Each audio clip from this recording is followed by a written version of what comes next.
right, as opposed to need, described in previous conventions. Its provisions attempted to establish a balance between the principles of freedom of transport and that of sovereignty. A series of conventions and discussions held by the United Nations, UN, and its specialized agencies in the 1970s and early 1980s, led to the emergence of the UN Convention on the Law of the Sea, now considered the international law governing the right of a landlocked state's access to the sea and free transition. 3.2. The United Nations Convention on the Law of the Sea. The United Nations Convention on the Law of the Sea, often called the Law of the Sea, for short, an international agreement adopted in 1982, which came into force in 1994, establishes a legal framework for maritime activities. Part X of the Convention, covering Articles 124 to 132, deals with the rights of access of landlocked states.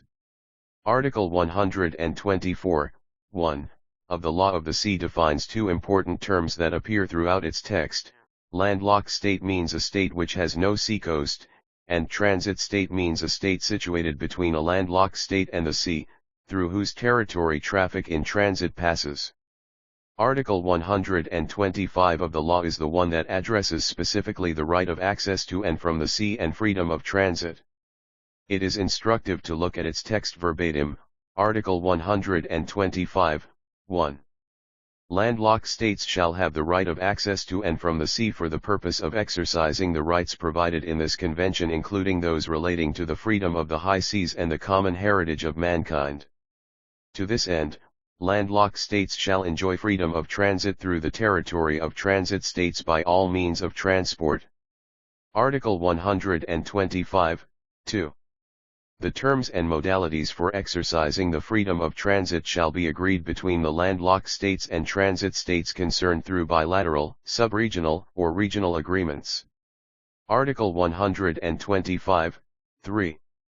Transit states, in the exercise of their full sovereignty over their territory, shall have the right to take all measures necessary to ensure that the rights and facilities provided for in this part for the landlocked states shall in no way infringe their legitimate interests.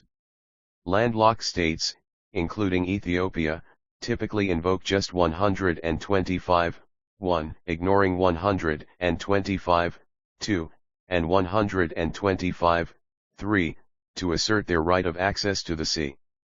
However, invoking paragraph 1 alone is incomplete.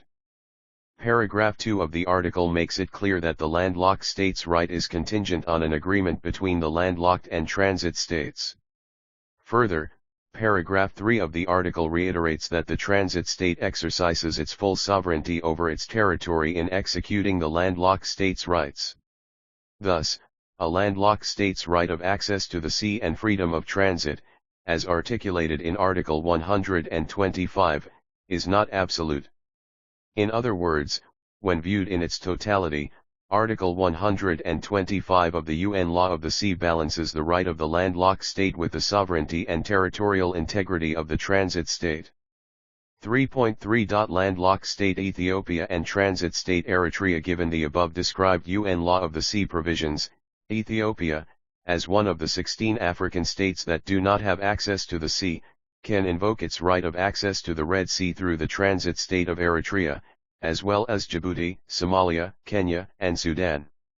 Moreover, Eritrea should recognize that right, as should the other transit states in the Horn region of Africa. This should have been the correct and responsible approach for the Ethiopian Prime Minister instead of the belligerent territorial ownership argument described above.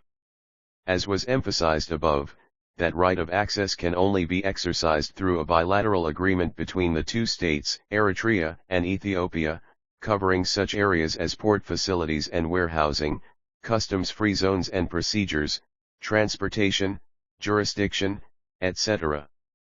There is, in fact, a precedent. The Italo-Ethiopian Treaty of 1928, also known as the Italo-Ethiopian Treaty of Friendship and Arbitration, where Italy, then colonizer of the transit Eritrea, and landlocked Ethiopia concluded an agreement addressing Ethiopia's access to the sea. Italy granted to Ethiopia a free zone in the port of Assab and allowed it to construct warehouses in that zone. Further, the agreement provided for both parties to cooperate in the construction of a road linking Assab to the city of Dessie in Ethiopia.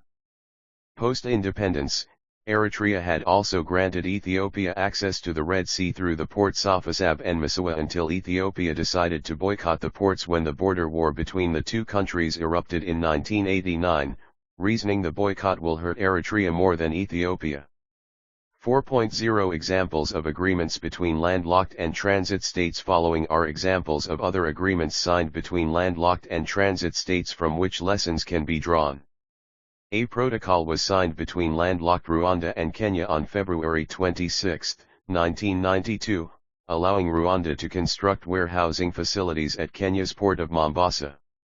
More generally, the states of Burundi, Kenya, Rwanda, South Sudan, Tanzania, and Uganda belong to the East African Community, EAC, a regional economic integration bloc. The community facilitates access to the sea, among other things, for the landlocked states of Burundi, Rwanda, South Sudan, and Uganda through the territories of the transit states of Kenya and Tanzania. A treaty of commerce exists between Nepal and India, signed on July 31, 1950. The state of India recognizes Nepal's full and unrestricted right of transit of all goods and manufactures through the territory of India. Further, goods and merchandise originating from Nepal, in transition through India, are exempt from excise and import duties. Mali and Senegal signed an agreement on June 8, 1963, which created a free zone for landlocked Mali at the two ports of the transit state of Senegal, Dakar, and Kaolack. Bolivia and Chile signed a treaty of peace and friendship on October 20, 1904, that granted Bolivia a complete right of transit of trade on Chile's territory and authorized Bolivia to establish customs offices in Chile's ports. The International Court of Justice case between Bolivia and Chile provides a good lesson on what can happen when a bilateral agreement between a landlocked state and a transit state does not work, or when the landlocked state becomes overzealous. Bolivia was not satisfied with the existing agreement and petitioned the International Court of Justice, ICJ, on April 24, 2013, asking the court to obligate Chile to negotiate to reach an agreement that grants Bolivia a fully sovereign access to the Pacific Ocean. On October 1, 2018, the court issued its verdict and concluded that Chile has no obligation to negotiate Bolivia's sovereign access to the Pacific Ocean. However, the court added that its finding does not preclude the parties from continuing their dialogue and exchanges, in a spirit of good neighborliness, to address the issues relating to the landlocked situation of Bolivia, the situation to which both had recognized to be a matter of mutual interest.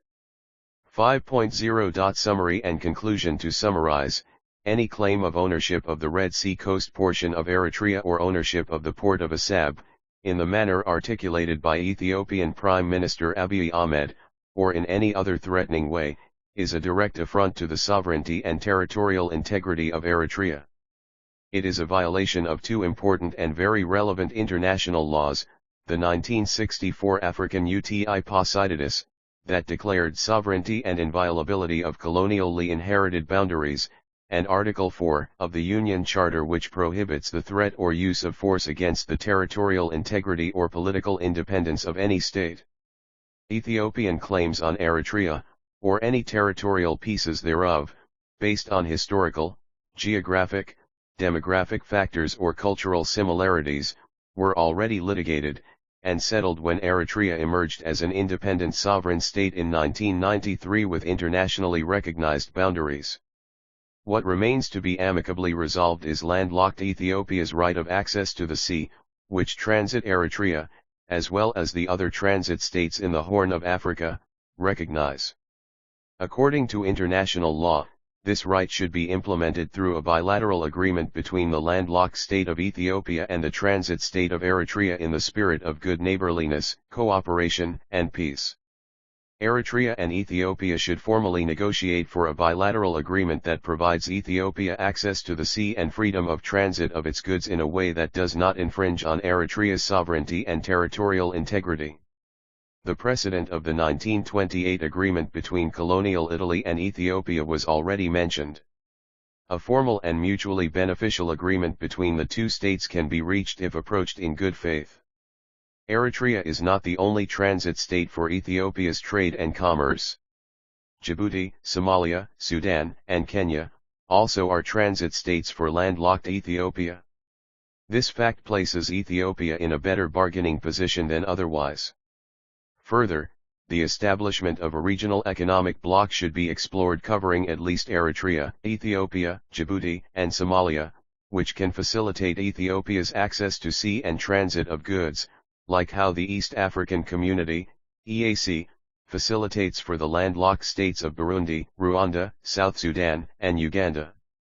The potential economic and social benefits the peoples of Eritrea and Ethiopia can gain from a mutually beneficial agreement, negotiated in good faith, is limitless. That aspect is taken up in the next chapter, Chapter 4.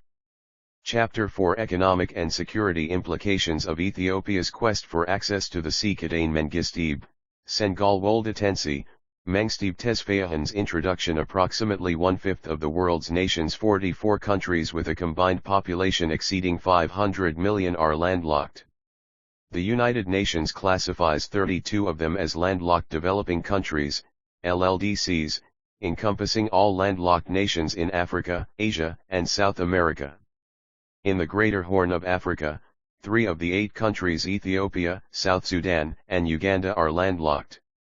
While not all landlocked countries are economically disadvantaged compared to their coastal neighbors, they are, on average, 20% less developed. One key challenge LLDCs face is the high cost of transit due to their physical distance from seaports. For instance, Kazakhstan is the most geographically remote landlocked nation, located 3,750 kilometers from the nearest coastline. Similarly, countries like Afghanistan, Chad, Niger, Zambia, and Zimbabwe face substantial distances exceeding 2,000 kilometers from the sea. This geographic remoteness results in longer transit times for goods and significantly higher transportation costs, which can retard economic growth and reduce the appeal of LLDCs to foreign investors. Despite these challenges, many landlocked countries both in developed and developing regions have demonstrated that being landlocked does not predetermine their economic outcomes. Through effective strategies, innovative approaches, and well-executed action plans, they have overcome conventional barriers and disproven the notion that landlocked status inherently hinders development. There is some evidence that supports this narrative of success.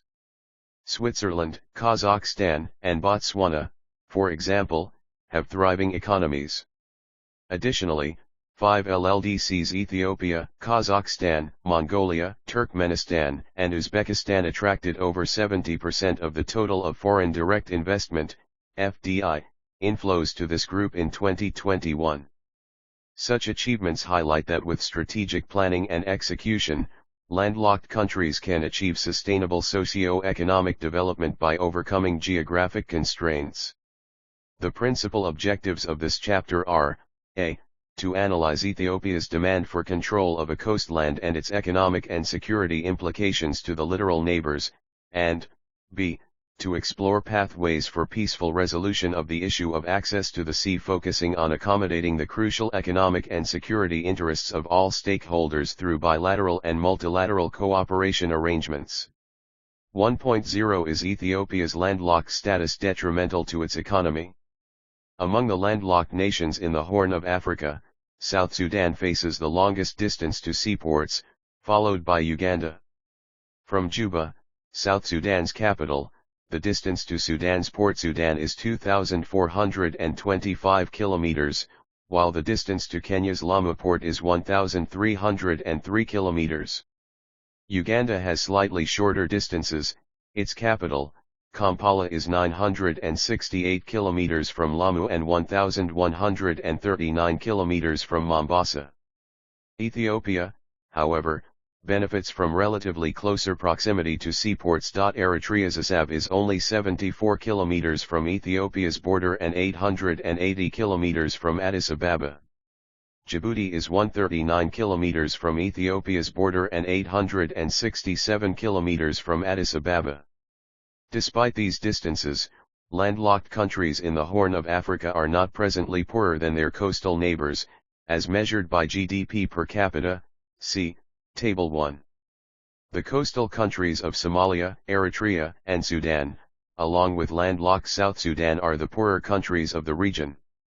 Table 1, GDP and GDP per capita of IGAD countries, 2024 and 2023, country GDP in current US dollar in millions. 2024 GDP per capita, PPP, 2023 Djibouti 4099 7103 Eritrea 2065 1742 Ethiopia 163,698 3058 Kenya 108,038.6 6307 Somalia 10,968.5 1556 South Sudan 11,997.8 1155 Sudan 109,265.5 2740 Uganda 48,768.9 3097 Sources,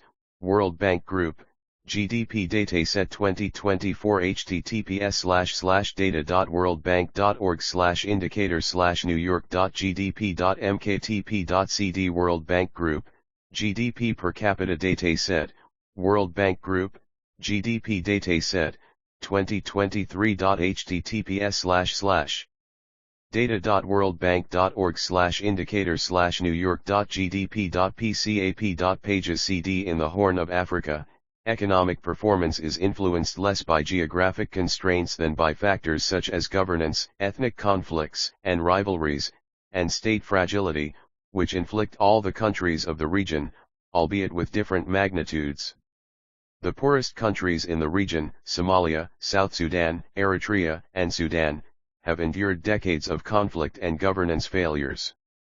Ethiopia is not among the region's poorest nations, although, like its neighbors, it faces problems of poor governance, state fragility, chronic ethnic rivalries, and destructive civil wars.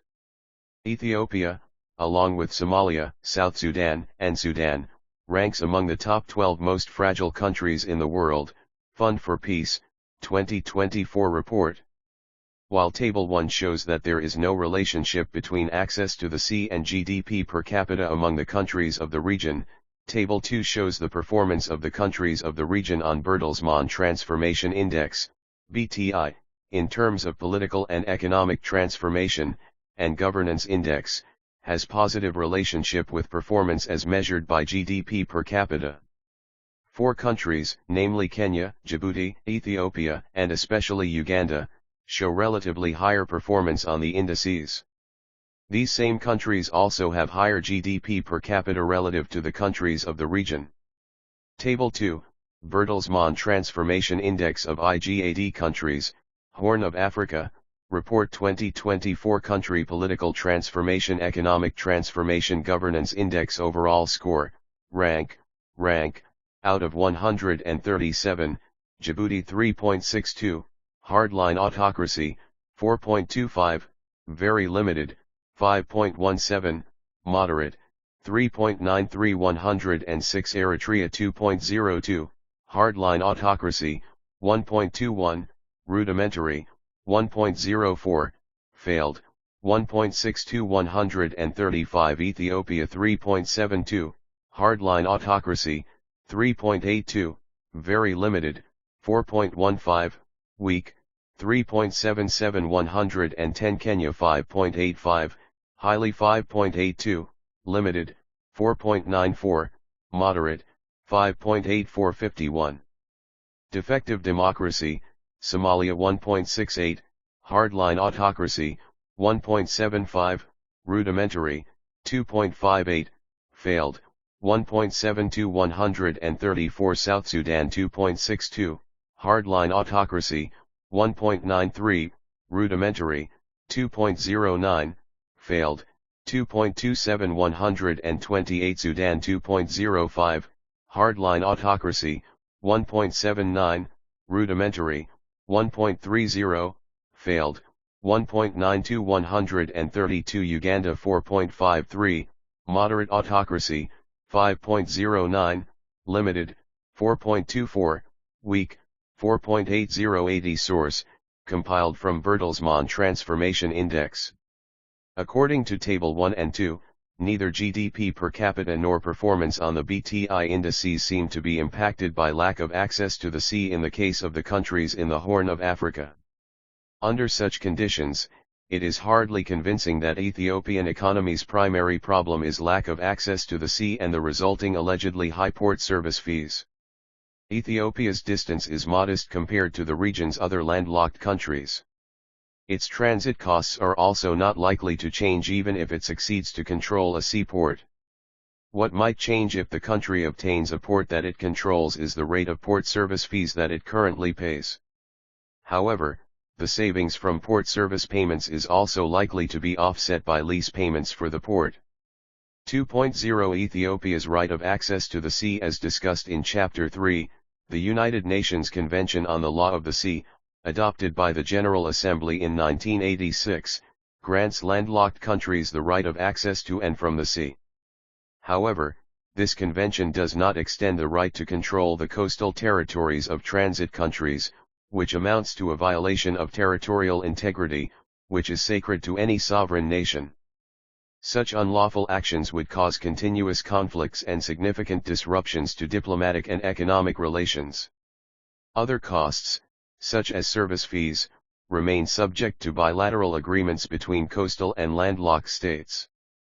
A transit country may also lease or sell a coastland to any country, provided mutual agreement exists. Such a voluntary transaction, however, is normally conducted through bilateral negotiations rather than through a unilateral declaration in parliament that threatens the transit countries. Ethiopia, which became landlocked after Eritrea's independence in 1993, was granted free access to Eritrea's ports of Massawa and Assab, as well as to Djibouti and other regional ports. However, complications arose in 1998 when an unexpected border war broke out between Eritrea and Ethiopia when the latter decided to boycott Eritrean ports. Ethiopian leaders at the time believed that Eritrea would suffer more from losing of Ethiopian trade than Ethiopia from not accessing Eritrean ports. Ethiopia could still rely on Djibouti's ports and those of other coastal nations in the region.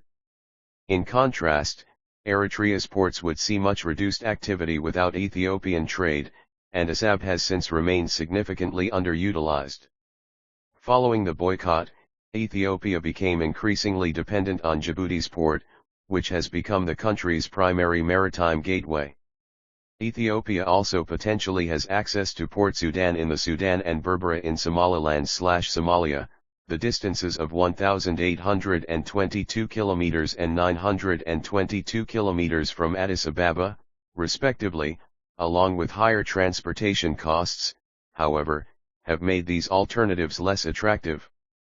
As Ethiopia's reliance on Djibouti deepened, concerns occasionally arose over allegedly high service costs Ethiopia paid to Djibouti.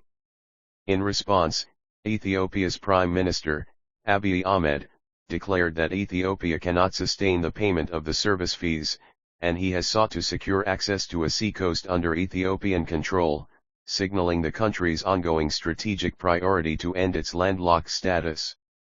3.0 The nature of Ethiopia's demand. In addressing the parliament, Abiy Ahmed declared Ethiopia's lack of access to the sea as an existential threat. He emphasized that Ethiopia, with a population of over 120 million, must control a coastline to establish a port and a naval base to safeguard it. While advocating for peaceful solutions, his rhetoric hinted at the possibility of force if diplomacy failed. His speech, underscoring Ethiopia's military strength and large population, could be perceived as a veiled threat to smaller coastal neighboring states. The framing of a lack of a seacoast as an existential threat also suggests that Ethiopia might consider extreme measures to address the issue. Ethiopia has consistently enjoyed access to its neighbors' ports, including Djibouti, which has become its primary trade gateway. Despite Prime Minister Abiy's